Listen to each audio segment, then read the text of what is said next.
আজ আমি মন থেকে সত্যি সেই মানুষগুলোকে কৃতজ্ঞতা জানাতে চাই, যে মানুষগুলো আমার ভিডিওগুলো প্রতিদিন দেখছেন, একটা লাইক করছেন, কমেন্ট করছেন, বা অনেকে কমেন্ট করছেনও না, বাট আমি মেসেজ করে বলছেন তোমার ভিডিওগুলো খুব সুন্দর হচ্ছে, আমরা প্রতিদিন দেখছি। এইটুকু কথাই আমাকে উৎসাহ দেওয়ার জন্য যথেষ্ট। এই তো ছেলেকে স্কুলে ছেড়ে দিয়ে এলাম, এবার বানাতে বসলাম লাঞ্চ। আজ লাঞ্চে বানিয়েছিলাম বরবটি বাটা, আলু বেগুন ঝিঙ্গে দিয়ে একটা পাতলা মাছের ঝোল। বরবটিটাকে প্রথমে কড়াই একটু হালকা করে নেড়ে নিলাম চিংড়ি মাছের সাথে, তারপর মিক্সিতে একটু হালকা বেটে নিয়ে কড়াই কালো জিরে দিয়ে সর্ষের তেল দিয়ে একটু নেড়ে নামিয়ে দিলাম, ব্যাস রেডি। তারপর মাছের ঝোলের জন্য মাছগুলোকে ভেজে তুলে নিলাম, হালকা ভাজার ছিল, বাট কথা বলতে বলতে দেরি হয়ে গেল।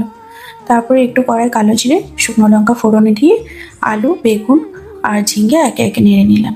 তারপর একটা মশলা রেডি করলাম, আদা রসুনের পেস্ট প্লাস পেঁয়াজ দিলাম। এবার নুন হলুদ লঙ্কা গুঁড়ো স্বাদ মতো দিয়ে দিলাম।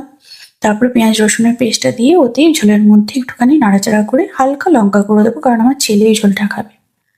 তারপর কিছু টমেটো দিয়ে দিলাম, তারপর জল দিয়ে ভালো করে ঝোলটা ফুটিয়ে নিলাম। মশলাটা অবশ্যই ভালো করে কষাবেন। তারপর মাছগুলো দিয়ে তারপর স্বাদ মতো চিনি দিয়ে নিলাম, আর দিলাম একটু ধনেপাতা কুচি, মতো একটু দিলাম ভাজা মশলা গুঁড়ো।